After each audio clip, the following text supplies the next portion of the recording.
കൂട്ടുകാർക്ക് നല്ലൊരു ദിവസം ആശംസിച്ചുകൊണ്ട് മാമ്പഴത്തിന്റെ പുതിയ വീഡിയോയിലേക്ക് സ്വാഗതം. നമുക്ക് നേരെ രേവതിയുടെ സച്ചിയുടെ അടുത്ത ദിവസത്തെ നല്ലൊരു വിശേഷം കണ്ടാലോ. അപ്പൊ ഇന്നലെ ഉച്ചക്കിട്ട വിശേഷത്തിന്റെ ബാക്കി വിശേഷം കേട്ടോ ഞാൻ ഇപ്പൊ പറയാൻ പോകുന്നത്. എല്ലാ ദിവസവും ഉച്ചയ്ക്ക് ഒരു 1:30-2 മണിക്കുള്ളിൽ തന്നെ ഞാൻ രേവതിയുടെ സച്ചിയുടെ വരാൻ പോകുന്ന ദിവസത്തെ വിശേഷങ്ങൾ ചാനലിനകത്ത് അപ്ലോഡ് ചെയ്യുന്നുണ്ട് കേട്ടോ. എല്ലാവരും മറക്കാതെ കയറി കാണണം കേട്ടോ. അങ്ങനെ ഇന്നലെ ഉച്ചയ്ക്ക് നമ്മൾ കണ്ടു രേവതി സച്ചിയും കൂടെ വിമലയുടെ അടുത്തേക്ക് ഹോസ്പിറ്റലിലേക്ക് വരുവാണ്. ഈ സമയത്ത് ആദ്യം കൂടെ ഉണ്ടായിരുന്നു. അങ്ങനെ അവര് വന്നു കഴിഞ്ഞപ്പോഴത്തേനും ശ്രുതി അവിടുന്ന് പതുക്കെ മാറുവാണ്. അവരങ്ങോട്ട് വരുന്ന കണ്ടപ്പോൾ ശ്രുതി പെട്ടെന്ന് ബാത്റൂമിന്റെ അവിടെ പോയി ഒളിച്ചിരിക്കുവാണ്. അങ്ങനെ അവര് വന്നു കഴിഞ്ഞപ്പം ആകെപ്പാടെ ഒരു ടെൻഷനായിപ്പോയി വിമലയ്ക്ക്. ഇനിയെങ്ങാനും ശ്രുതിനെ എങ്ങാനും കണ്ടുപിടിക്കും, ആ ഒരു ടെൻഷൻ ഉണ്ടായിരുന്നു വിമലയുടെ മുഖത്ത്. പെട്ടെന്ന് ചോദിച്ചു, ആന്റി എങ്ങനെയുണ്ട്, ഇപ്പൊ കുറവുണ്ടോ നിൽക്കും? കുഴപ്പമില്ല, കുറവുണ്ട്.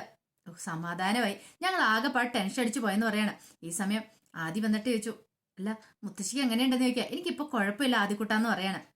പിന്നീട് ചോദിച്ചു, അല്ല വീട്ടിലേക്ക് എന്തും വിളിക്കും എന്തെങ്കിലും ചെയ്തതെന്ന് ചോദിക്കുക. ഇല്ല വിളിച്ചില്ല എന്ന് പറയാം. അല്ല അമ്മയ്ക്കൊരു മോളുണ്ടെന്നല്ലേ പറഞ്ഞേ, ആ മോളുടെ നമ്പർ തരുവാണെങ്കിൽ ഞങ്ങൾ അങ്ങോട്ട് വിളിക്കാന്ന് രേവതി പറയാണ്. ഇത് കേട്ടതും വിമലയൊന്നും ഞെട്ടി. വിമല മാത്രമല്ല അകത്ത് ഇതെല്ലാം കേട്ടോണ്ട് നിന്ന ശ്രുതിയും ഞെട്ടി. എന്താ ഇപ്പൊ ചെയ്യുന്നത്? എന്റെ ദൈവമേ, അമ്മ എന്തേലും കുളമാക്കുവോ, തന്റെ നമ്പരെങ്ങാനും കൊടുക്കുവോ? പെട്ടെന്ന് പറഞ്ഞു, അല്ല അത് പിന്നെ ഞാൻ എന്താ കാര്യം ചോദിക്കും. എനിക്ക് അവളുടെ നമ്പര് ഓർമ്മയില്ലെന്ന് പറയണം. ഓർമ്മയില്ലേ? എന്നാ കുഴപ്പമില്ല, ഫോണിനകത്ത് കാണില്ല, ഞാൻ പോയി എടുക്കാന്ന് പറഞ്ഞ ആ ഫോൺ പോയി എടുക്കുവാണ്. അയ്യോ ഇത് മൊത്തം തകർന്നിരിക്കുവാണല്ലോ, ഇതെന്ത് പറ്റിയതാ? അത് താഴെ വീണ് പൊട്ടിപ്പോയതാ മോളെന്ന് പറയാണ്. പെട്ടെന്ന് പറഞ്ഞു, അന്ന് അമ്മയ്ക്ക് കാണാതെ അറിയാവെന്ന് ചോദിക്കും. അല്ല കാണാതെ എനിക്ക് അറിയത്തില്ല, മോളുടെ നമ്പർ കാണാതെ അറിയില്ല എന്ന് പറയാം. അല്ല അന്നൊരു കാര്യം ചെയ്യാം, മോൾ എവിടെ താമസിക്കണെന്ന് പറഞ്ഞാൽ മതി. അമ്മ ഇങ്ങോട്ട് വന്ന മോളുടെ അടുത്തേക്ക് ആയിരിക്കുമല്ലോ വന്നേ, എവിടെയാ താമസിക്കുന്നത് പറഞ്ഞാൽ മതി, ഞങ്ങൾ അവിടെ കൊണ്ടേ ആക്കാന്ന് പറയാം. ഇത് കേട്ടതും ഒന്ന് ആലോചിച്ചിട്ട് പെട്ടെന്ന് വിമല അറിഞ്ഞ, അല്ല അത് പിന്നെ ഞാൻ എന്താ കുഴപ്പം? അല്ല അവളെ കാണാൻ തന്നെ ഞാൻ വന്നത്.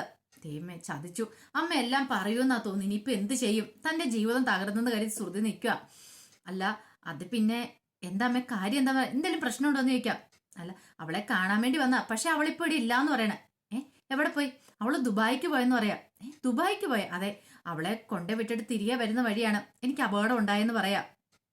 ഓഹോ അങ്ങനെയല്ലേ.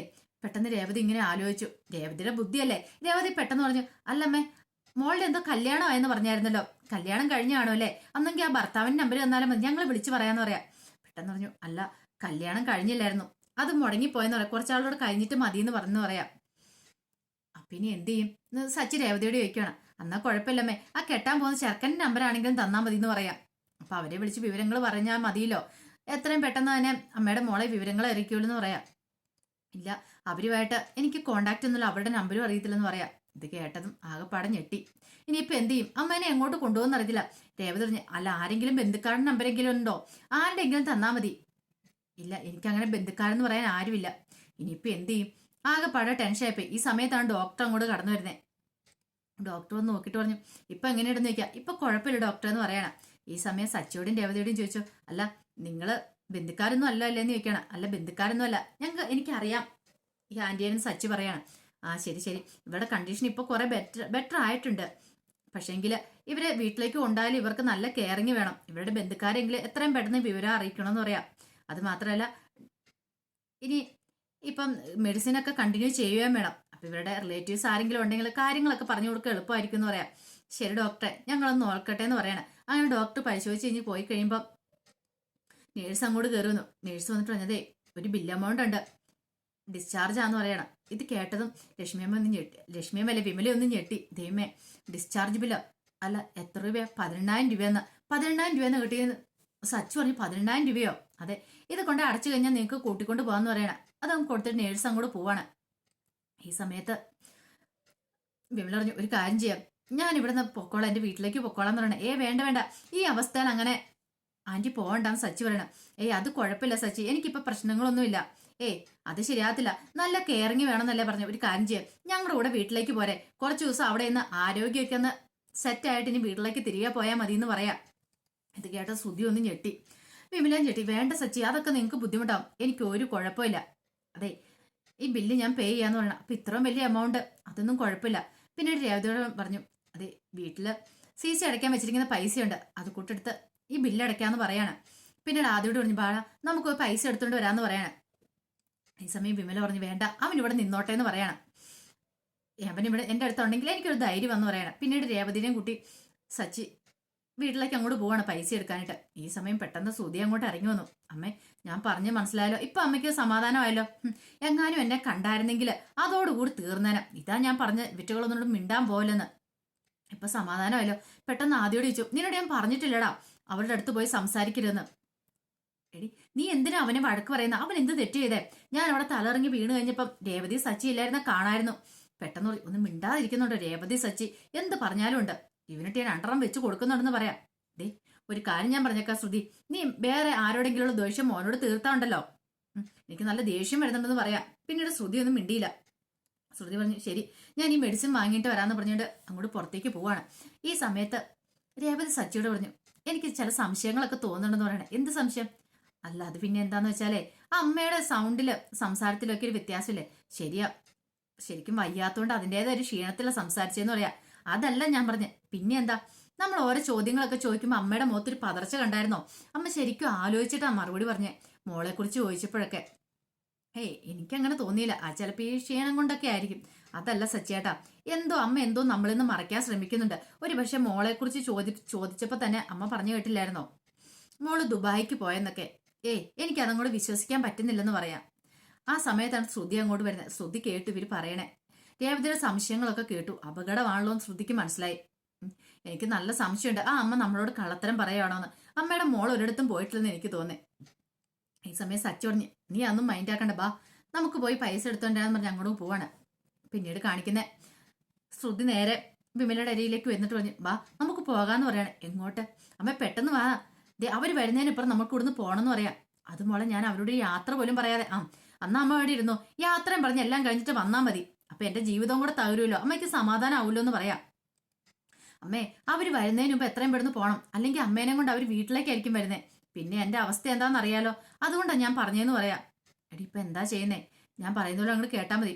വാട ആദ്യം എന്ന് പറഞ്ഞ് ആദ്യം കൈയും പിടിച്ച് ബാഗ് കൊടുത്ത് പെട്ടെന്ന് തന്നെ ശ്രുതി അവിടെ നിറങ്ങുക. ശ്രുതി ഇറങ്ങി പറഞ്ഞു, ഈ വഴി പോയിട്ടുണ്ടെങ്കിൽ ഒരു പക്ഷെ അവര് പണം എടുത്തുകൊണ്ട് ഇങ്ങോട്ട് വരുന്ന സമയത്താണെങ്കിൽ നമ്മളെ കാണും.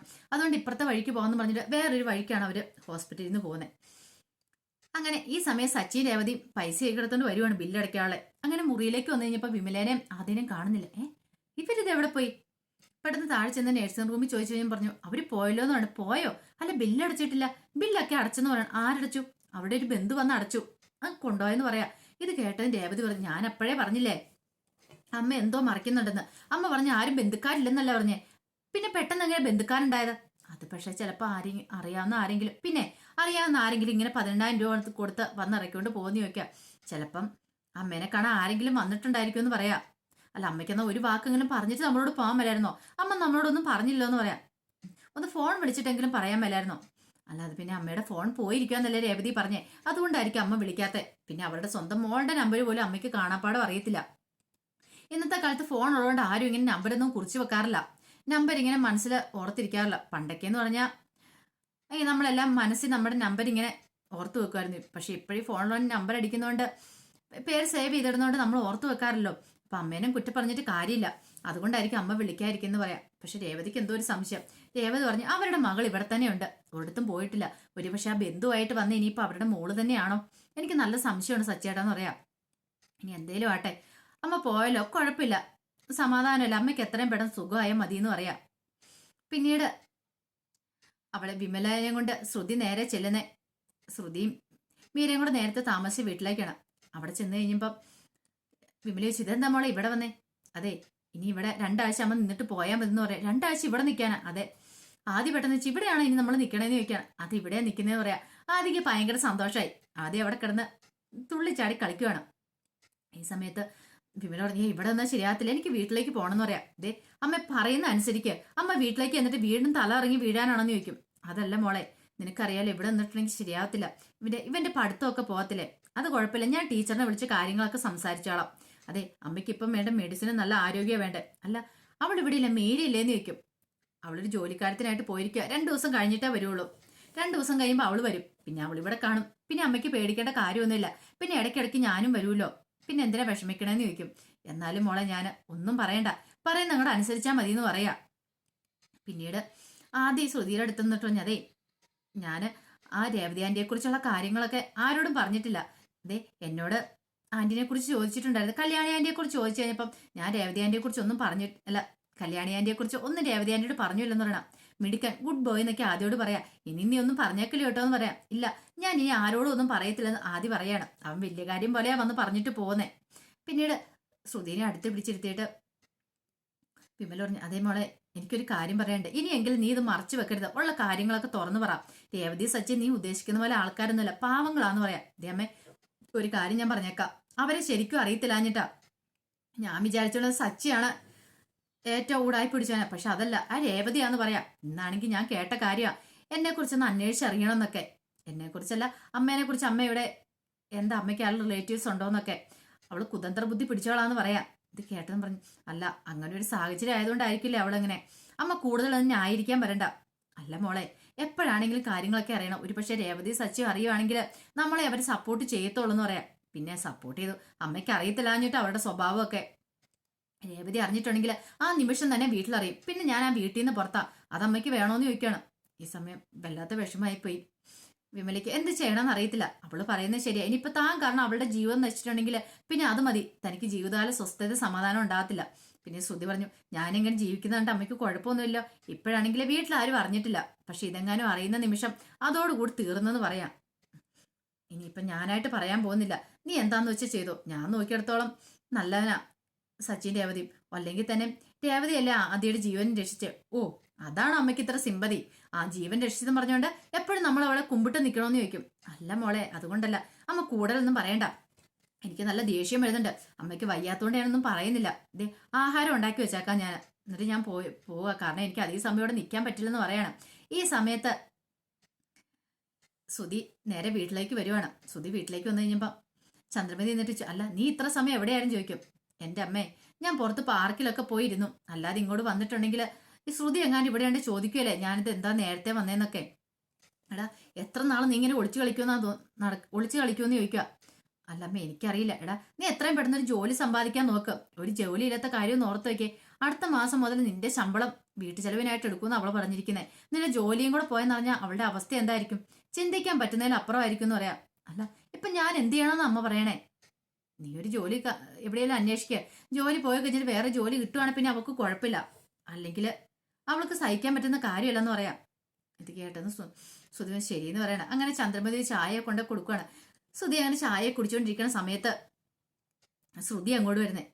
ശ്രുതി വന്ന് ചന്ദ്രമതി ചോദിച്ചു, അല്ല മോളെ കഴിഞ്ഞോ എന്ന് ചോദിക്കാം. കഴിഞ്ഞമ്മയെന്ന് പറയണേ. തിരക്കുണ്ടായിരുന്നു ചോദിക്കാം. ആ, അത്യാവശ്യം തിരക്കുണ്ടായിരുന്നു. ഞാൻ പറഞ്ഞായിരുന്നല്ലോ, ഞാൻ എൻ്റെ ഒരു ഫ്രണ്ടിന്റെ വീട്ടിലാണ് പോയത്. അവിടെ ഒന്ന് രണ്ട് കസ്റ്റമേഴ്സൊക്കെ ഉണ്ടായിരുന്നു. അതിനുശേഷം ബ്യൂട്ടി പാർലറിലേക്ക് വന്നിട്ട് ഇങ്ങോട്ട് വന്നേന്ന് പറയാം. അല്ല, ശ്രുതി നേരത്തെ വന്നു നിൽക്കാം. ഞാൻ കുറച്ച് നേരത്തെ വന്നു പറയണേ. അന്ന് ശ്രുതിക്ക് ചായ തരട്ടേന്ന് ചോദിക്കുകയാണ്. വേണ്ട, എനിക്കിപ്പോൾ ഒന്നും വേണ്ട, നല്ല ക്ഷീണം തോന്നുന്നുണ്ടെന്ന് പറയാണ്. എന്നാൽ മോളൊരു കാര്യം ചെയ്യാം, മോള് പോയി റെസ്റ്റ് എടുക്കാൻ പറയാണ്. ശരിയെന്നും പറഞ്ഞുകൊണ്ട് ശ്രുതി അങ്ങോട്ട് അകത്തേക്ക് കയറി പോവാണ്. അങ്ങനെ അകത്തേക്ക് കയറി പോയി കഴിയുമ്പോഴാണ് അങ്ങോട്ട് സച്ചിയും രേവതിയും കൂടെ വരുന്നേ. രണ്ടുപേരും കൂടെ അങ്ങോട്ട് വരുവാണ്. ഈ സമയത്ത് രവീന്ദ്രനും അങ്ങോട്ട് വന്നിട്ടുണ്ടായിരുന്നു. രവീന്ദ്രൻ ചോദിച്ചു, അല്ല എന്ത് പറ്റി രണ്ടുപേരും കൂടെ? നിനക്കൊന്നും ഓട്ടം ഒന്നും ഇല്ലായിരുന്നോടാന്ന് ചോദിക്കുകയാണ് സച്ചിയോട്. ഓട്ടം ഉണ്ടായിരുന്നു വെച്ചാ, പക്ഷേ എങ്കിലേ ഒരു പ്രത്യേക സാഹചര്യം ഉണ്ടായതുകൊണ്ട് എനിക്ക് പോകാൻ പറ്റില്ലെന്ന് പറയണം. പ്രത്യേക സാഹചര്യം? അതെന്ത് സാഹചര്യം? ഈ സമയം ചന്ദ്രമതി പറഞ്ഞു, അവനും അവളും കൂടെ നാട്ടുകാരെ മൊത്തം നന്നാക്കാൻ നടക്കുമല്ലേന്ന് ചോദിക്കുക. നാട്ടുകാരെ നന്നാക്കാനാ? അതെ അതെ. ഇപ്പോഴാരെങ്കിലും തലയിറങ്ങി വീണോടാ എവിടെയാലും? അവരെ ആസ്പത്രി കൊണ്ട് അഡ്മിറ്റ് ആക്കിയിട്ടാണോ വരുന്നതെന്ന് ചോദിക്കുക. രവീന്ദ്രൻ ചോദിച്ചു, നീ എന്തൊക്കെയാ ചന്ദ്രയെ പറയണേന്ന് ചോദിക്കുക. പെട്ടെന്ന് രേവതി പറഞ്ഞു, അച്ഛാ അതെന്താന്ന് വെച്ചാൽ അന്ന് എൻ്റെ താലി ഉറക്ക ചടങ്ങിന് ഇടയ്ക്ക് വിമലാന്റിയും ആദ്യം വന്നില്ലായിരുന്നോ? ആ, മനസ്സിലായി. അന്ന് മോളുടെ ജീവൻ രക്ഷിച്ച് കുളത്തി വീണ സമയത്ത്. അതെ, അവനും വിമലാന്റിയും വന്നില്ലായിരുന്നോ? ഇന്ന് ഞങ്ങൾ പോകുന്ന വഴിക്ക് ആന്റി തലയിറങ്ങി വീണ് കിടക്കുന്ന കണ്ടു. പിന്നീട് ഉണ്ടായ സംഭവങ്ങളെല്ലാം പറയണം. ഹോസ്പിറ്റലിൽ ചെന്നതും എല്ലാ കാര്യങ്ങളും. അപ്പൊ അതാ അമ്മ ചോദിച്ചെന്ന്. ഓ, അതാണോ? നല്ല കാര്യമല്ലേ നീ ചെയ്തേന്ന് ചോദിക്കാം. സച്ചി പറഞ്ഞു, അതേച്ചാ ഒരു നല്ല കാര്യം ചെയ്തേ. നമുക്ക് എപ്പോഴാ ഒരു അവസ്ഥ വരുന്ന പറയാൻ പറ്റില്ല. നമ്മൾ എപ്പോഴും എവിടെയും തലയിറങ്ങി വീണ് കിടന്നിട്ടുണ്ടെങ്കിൽ നമ്മളെ ആരെ രക്ഷിക്കാൻ പറ്റുമെന്നും പറയാൻ പറ്റില്ല. ഒരു നല്ല കാര്യമൊക്കെ നമ്മൾ ഇടയ്ക്കിടയ്ക്ക് ചെയ്യണമെന്ന് പറയാം. ഈ സമയം ചന്ദ്രമതി പിന്നെ വലിയ നല്ല കാര്യം ആയി പോയില്ലേന്ന് പറയാണ്. ഈ സമയം രവീന്ദ്രൻ ചോദിച്ചു, അല്ല അച്ഛൻ എവിടെ പോയാലും ഇത്ര സമയം? അതോ, ഞാനാ മറ്റേ പൈസയുടെ കാര്യത്തിന് വേണ്ടിയിട്ട് അന്ന് മധുസൂദനോട് പറഞ്ഞിട്ടുണ്ടായിരുന്നു 1,00,000 രൂപ നഷ്ടപരിഹാരമായിട്ട് എനിക്ക് തരണമെന്നുള്ളത്. അപ്പൊ ആ തുക കിട്ടിയെന്ന് പറയാണ്. ഇത് കേട്ടോണ്ട് ശ്രുതി അകത്തുണ്ടായിരുന്നു. പെട്ടെന്ന് ശ്രുതി അങ്ങോട്ട് ഇറങ്ങി വരുവാണ്. കൂടെ ശ്രുതിയും ചന്ദ്രമതിയൊക്കെ അങ്ങോട്ട് വന്നു. അങ്ങനെ ബാഗിനകത്ത് നിന്ന് ആ പണം എടുത്ത് കൈ പിടിക്കണം. ഈ പണം കണ്ടത് സുധി ഇങ്ങനെ കഴുകൻ കണ്ണുകളോട് കൂടി പണത്തിലേക്ക് തന്നെ നോക്കിയിരിക്കുകയാണ്. അതുപോലെ തന്നെ ചന്ദ്രമതി പെട്ടെന്ന് ഇതൊക്കെ ശ്രദ്ധിച്ചോണ്ട് സച്ചി അടുത്ത് ഇരിക്കുന്നുണ്ടായിരുന്നു. സച്ചിയോട് അച്ഛാ ആ പണം പെട്ടെന്ന് എടുത്ത് ബാഗിനകത്ത് വെക്കെന്ന് പറയണം. എന്താ എന്റെ അച്ഛാ പരുന്ത് റാഞ്ചാൻ നിൽക്കുന്ന പോലെ കണ്ടില്ലേ?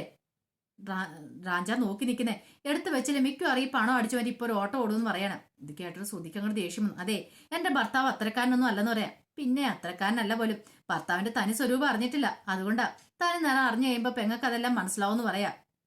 ഈ സമയം ചന്ദ്രമതി പറഞ്ഞു നീ അത്ര കളിയാക്കൊന്നും വേണ്ടെന്ന് പറയണം. ഓ അമ്മയും ബെറ്റർ ആണല്ലോ പിന്നെ.